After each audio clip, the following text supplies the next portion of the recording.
Assalamualaikum warahmatullahi wabarakatuh. Alhamdulillahi rabbil alamin. Wassalatu wassalamu ala asyrafil anbiya'i wal mursalin wa ala alihi wa sahbihi rasulillahi ajma'in. Allahumma sholli ala sayyidina Muhammad wa ala alihi sayyidina Muhammad. Alhamdulillah, hadirin sobatku rahimakumullah.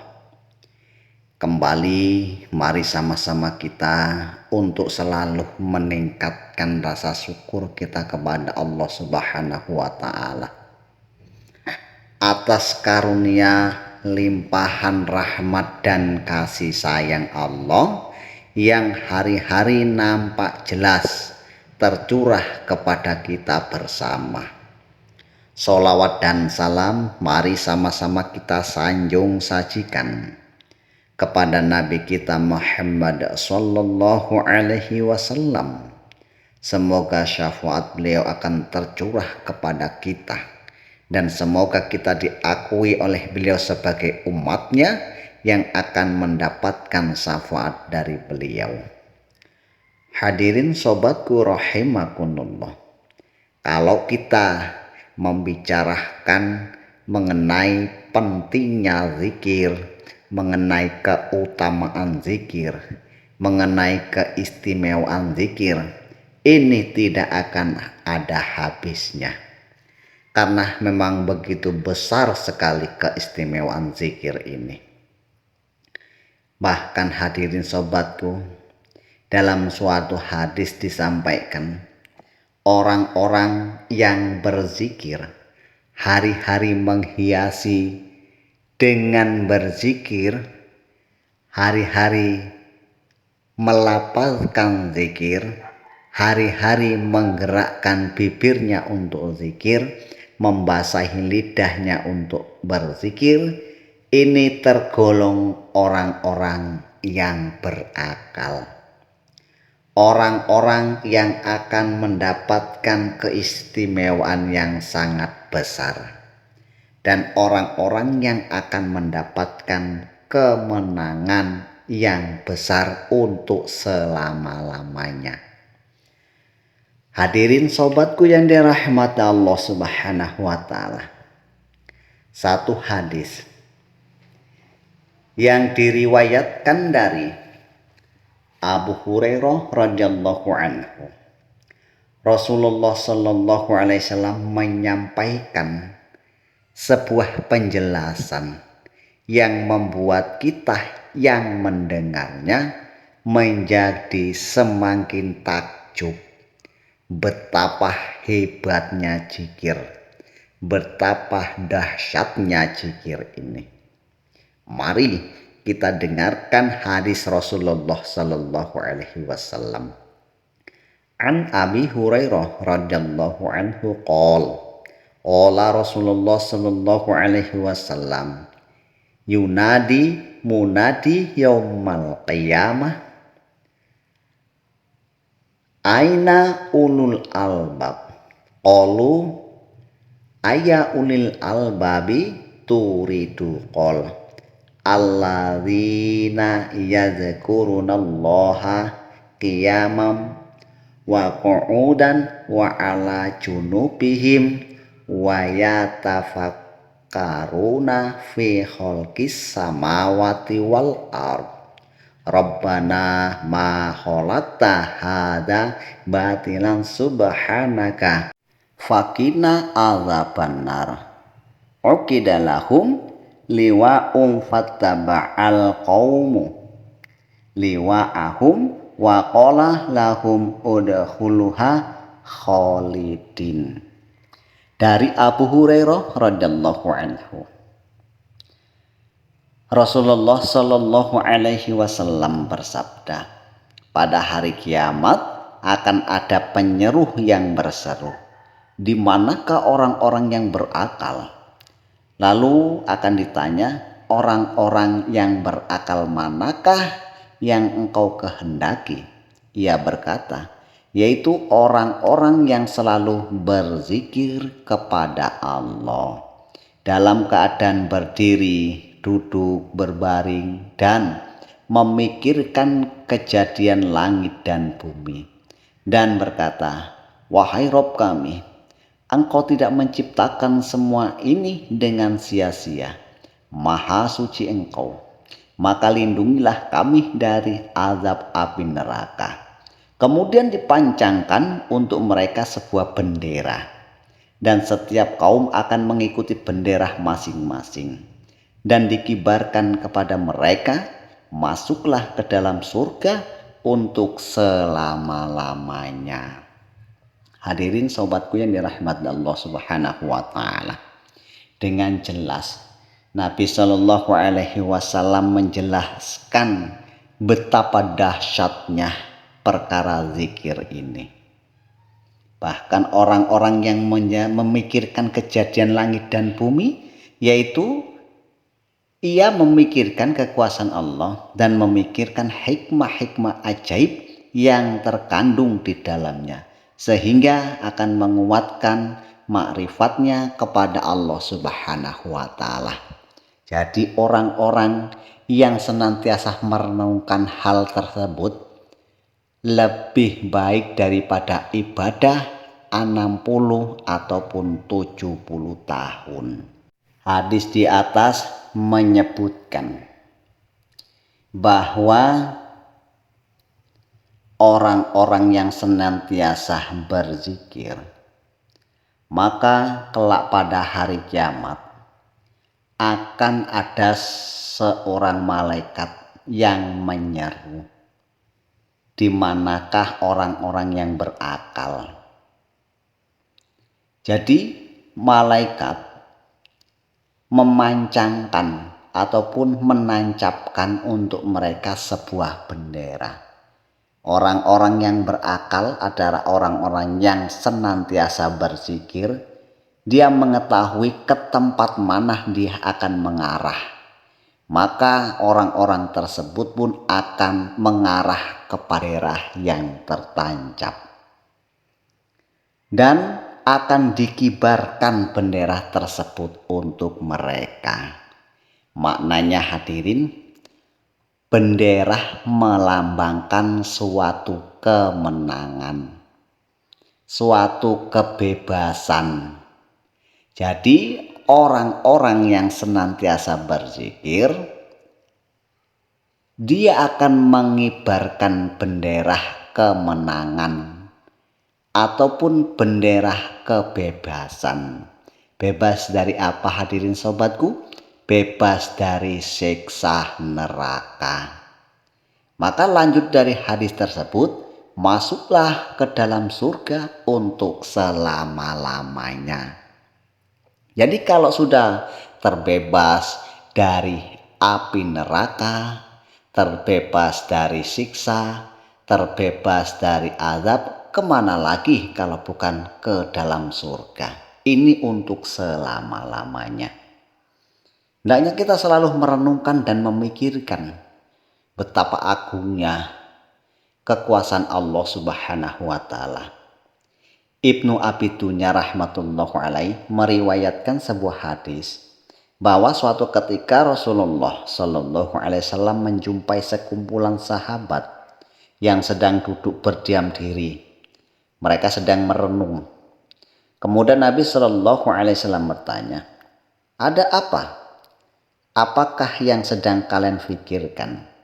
Maka para sahabat pun menjawab, "Kami sedang memikirkan ciptaan Allah." Sabda Nabi Shallallahu alaihi wasallam, "Ya, janganlah kalian memikirkan tentang zat Allah, tetapi pikirlah tentang makhluk ciptaannya." Seorang bertanya kepada Aisyah radhiyallahu anha, "Ceritakanlah kepada kami amal Rasulullah Shallallahu alaihi wasallam yang menakjubkan." Maka dijawab oleh Aisyah radhiyallahu anha, "Semua amal Rasulullah Sallallahu Alaihi Wasallam tidak ada yang tidak menakjubkan. Suatu ketika pernah beliau datang dan berbaring di tempat tidurku dan masuk ke dalam selimutku. Lalu tiba-tiba beliau bangkit dan bersabda, biarkan aku beribadah di hadapan Robku. Kemudian beliau berwudu dan sholat sambil menangis sehingga air matanya mengalir membasahi dadanya yang mulia itu. Lalu beliau pun ruku sambil menangis. Kemudian sujud pun sambil menangis. Beliau terus sholat seperti itu sehingga azan dikomandangkan oleh Bilal bin Rabah untuk menunaikan sholat subuh. Kemudian aku bertanya, kata Aisyah, ya Rasulullah, bukankah engkau maksum? Dosa-dosa engkau telah diampuni. Mengapa engkau menangis seperti itu? Maka Nabi Shallallahu Alaihi Wasallam bersabda, apakah aku tidak boleh menjadi hamba yang bersyukur, wahai Aisyah? Bagaimana aku tidak menangis padahal Allah Subhanahu wa Ta'ala telah menurunkan ayat Al-Quran yang berbunyi, alladzina yadhkurunallaha qiyaman wa qu'udan wa ala junubihim wa yatafakkarun fi khalqis samawati wal ard rabbana ma khalaqta hadza batila subhanaka faqina adzabannar. Sabda Rasulullah sallallahu alaihi wasallam selanjutnya, sungguh celaka orang yang membaca ayat ini lalu tidak memikirkan dan tidak merenungkan kebesaran Allah. Hadirin sobatku yang dirahmati Allah Subhanahu wa Ta'ala, Rasulullah sallallahu alaihi wasallam adalah makhluk manusia yang mulia, maksum tanpa dosa. Dosa-dosanya yang telah lalu dan yang akan datang diampuni oleh Allah Subhanahu wa Ta'ala. Namun pun begitu, beliau tetap melaksanakan perintah Allah Subhanahu wa Ta'ala dengan khusyuk. Bahkan beliau pun merasa takut, merasa kalau ia akan mendapatkan celaka karena satu ayat yang berkaitan dengan zikir, tetapi apabila beliau tidak merenung serta memikirkan, apalagi tidak berzikir kepada Allah Subhanahu wa Ta'ala. Hari ini kita siapa? Berapa banyak firman-firman Allah Subhanahu wa Ta'ala mengenai zikir yang kita ketahui? Berapa banyak hadis-hadis Nabi Shallallahu Alaihi Wasallam yang berkaitan dengan zikir yang kita pahami, bahkan kita hafal? Sudahkah kita menjalankan? Hadirin sobatku yang dirahmati Allah Subhanahu wa Ta'ala, Amir bin Abdul Qais rahmatullah alaihi berkata, aku mendengar bukan hanya dari seorang, dua orang, ataupun tiga orang sahabat saja, namun aku mendengar dari banyak sahabat bahwa nur keimanan, kerisauan dan fikir. Abu Hurairah radhiyallahu anhu berkata, Rasulullah sallallahu alaihi wasallam bersabda, seseorang yang terlentang di atas rumahnya melihat langit dan melihat bintang-bintang lalu berkata, demi Tuhan, aku yakin bahwa kamu, yaitu langit dan bintang-bintang, pasti ada yang menciptakannya. Ya Allah, ampunilah aku. Maka Allah akan memandangnya dengan rahmatnya dan mengampuninya. Ibnu Abbas radhiyallahu anhu berkata, berpikir sesaat lebih baik daripada ibadah semalam suntuk. Seorang sahabat Abu Darda dan Anas radhiyallahu anhuma juga meriwayatkan hadis yang serupa. Anas berkata, berpikir sesaat tentang kebesaran Allah lebih baik daripada beribadah 80 tahun. Seseorang bertanya kepada Ummu Darda radhiyallahu anha, apakah ibadah Abu Darda yang paling utama? Jawabnya, merenung dan berpikir. Abu Hurairah radhiyallahu anhu berkata, Rasulullah Shallallahu Alaihi Wasallam bersabda, berpikir sesaat lebih baik daripada beribadah 60 tahun. Hadirin sobatku yang dirahmati Allah Subhanahu wa taala. Makna daripada merenung, berpikir tentang kekuasaan Allah, kehebatan Allah, ini adalah maknanya berzikir kepada Allah Subhanahu wa taala. Dalam riwayat-riwayat di atas dapat kita bayangkan betapa utamanya, betapa dahsyatnya perkara zikir ini. Merenung dan berpikir akan menimbulkan cinta kepada Allah. Jadi orang yang sudah cinta kepada Allah, maka di dalam hatinya senantiasa ada Allah. Senantiasa mengingat Allah, menyebut nama Allah.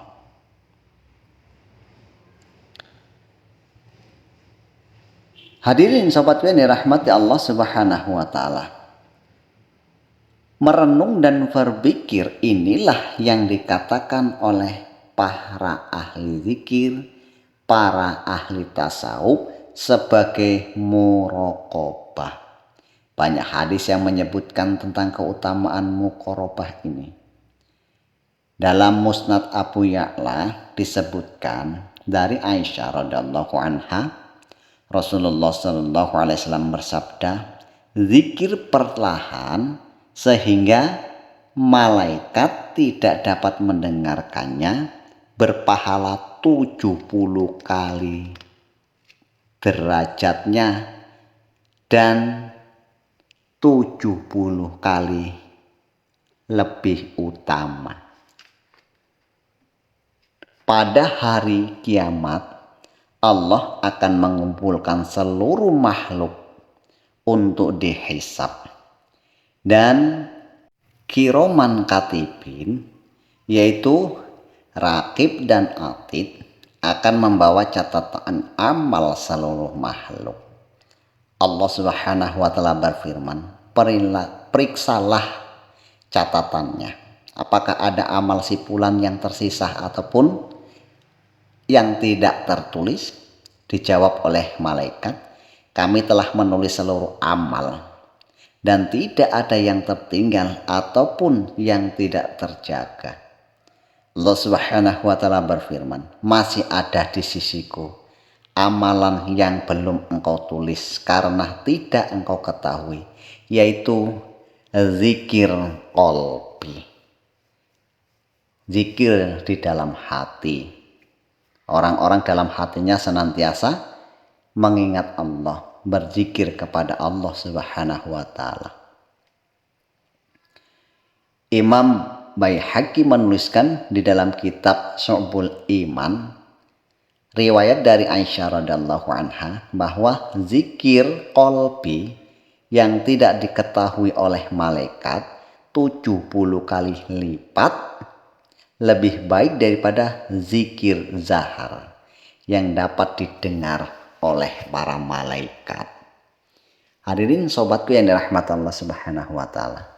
Ini menjelaskan betapa mulianya zikir, walaupun diucapkan secara berjamaah, secara suara zar ataupun suara kuat, ataupun berbisik, bahkan di dalam hati saja zikir itu ada pada seorang hamba, itu dimuliakan oleh Allah, dipuji oleh Allah. Bahkan hatinya yang digunakan untuk berzikir sehingga malaikat tidak bisa mencatatnya ataupun malaikat tidak mengetahuinya pun Allah Subhanahu wa taala tetap muliakan.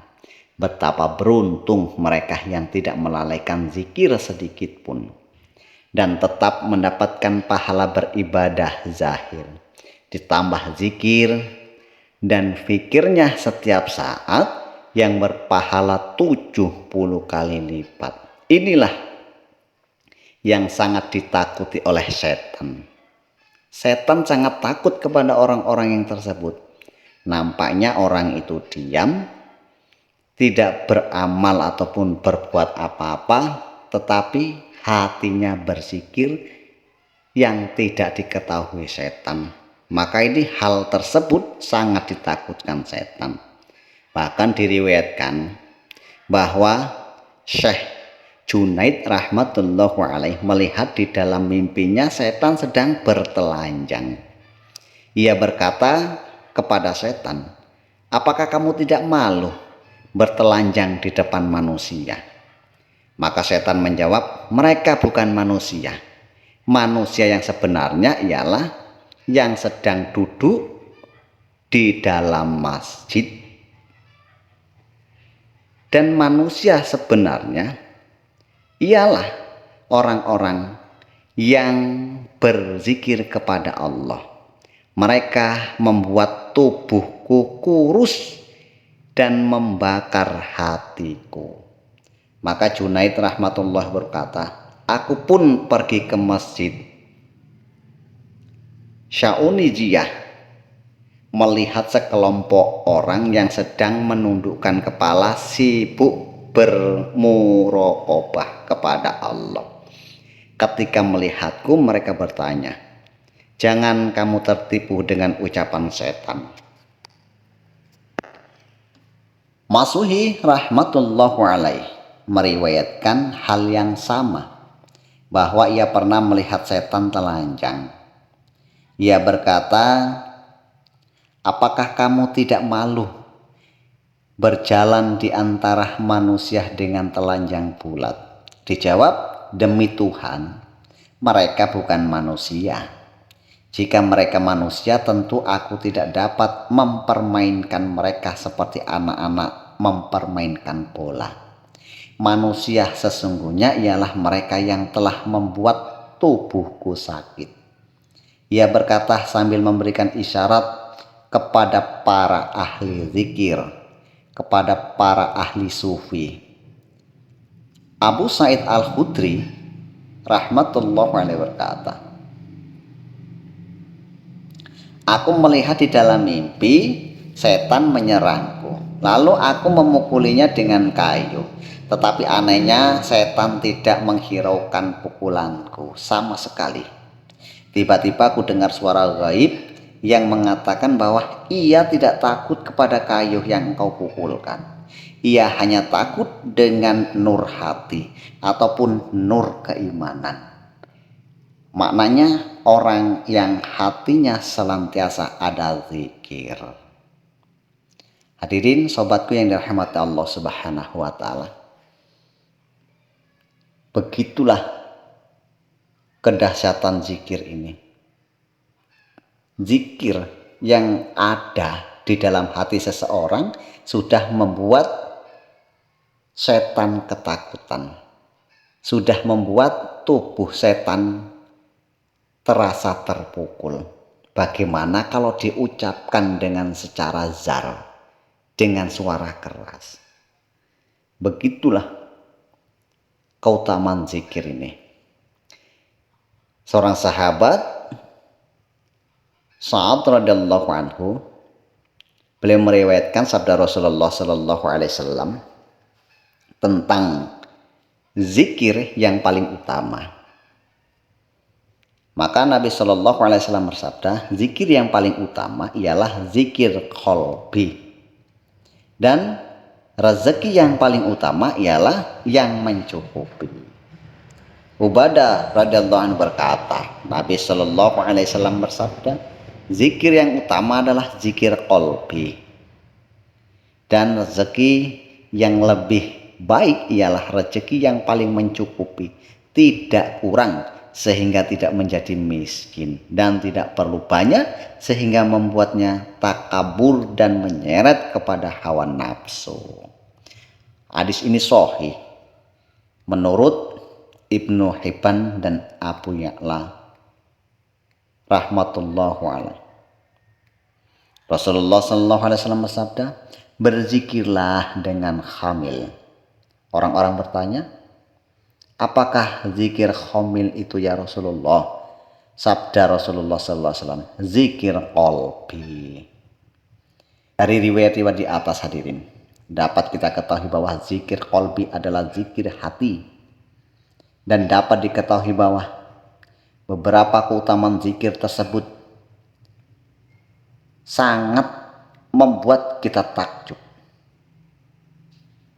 Beberapa hadis yang lain juga menerangkan keutamaan zikir yang masih banyak lagi zikir yang belum kita ketahui.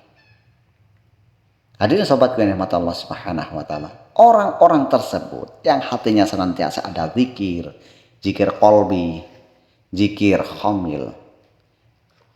Jelasnya hari-hari zikir dan terus zikir. Inilah yang dimaksud oleh Rasulullah SAW. Ia akan mengetahui dan mendatangi bendera yang dipancangkan, bendera yang akan ia kibarkan pada hari kiamat. Maknanya akan mendapatkan kemenangan besar, kemenangan akbar, kebebasan. Dengan kebebasan tersebut, ia akan menjadi orang yang paling beruntung, di mana pada saat itu seluruh manusia mencari keselamatannya masing-masing. Seluruh manusia sibuk dan khawatir dengan keadaannya pada saat itu. Tetapi orang-orang yang berzikir, orang-orang yang senantiasa hari-harinya tidak terlewatkan dengan zikirullah, akan mendapatkan ketenangan dan mengetahui kemana arah yang hendak ia tuju. Dan ini hadirin yang dirahmati Allah Subhanahu wa taala, ini digambarkan, dikabarkan oleh Rasulullah Shallallahu Alaihi Wasallam. Jadi janganlah kita sia-siakan kesempatan yang sangat berharga ini. Setelah mengetahui hadis Nabi ini, sudah pasti orang akan mengamalkannya. Ini perkara besar, ini perkara penting, sangat rugi apabila disia-siakan. Hadis Rasulullah SAW adalah perkataan yang benar, ucapan yang harus kita benarkan, yakinkan di dalam hati kita. Jadi untuk itu, dengan penjelasan ini, dapatlah kita amalkan dalam kehidupan kita sehari-hari, senantiasa berzikir kepada Allah Subhanahu wa taala, sehingga kita tergolong orang-orang yang akan mendapatkan kemenangan besar pada hari kiamat. Semoga penjelasan dalam kesempatan ini dapat memotivasi kita untuk senantiasa banyak berzikir kepada Allah Subhanahu wa taala, sehingga kita tergolong orang-orang yang akan mengibarkan bendera kemenangan pada hari kiamat kelak, dan akan masuk ke dalam surganya Allah Subhanahu wa taala untuk selama-lamanya. Semoga bermanfaat. Subhanallah wa bihamdihi, subhanaka Allahumma wa bihamdika, asyhadu alla ilaha illa anta, astaghfiruka wa atubu ilaik. Assalamualaikum warahmatullahi wabarakatuh.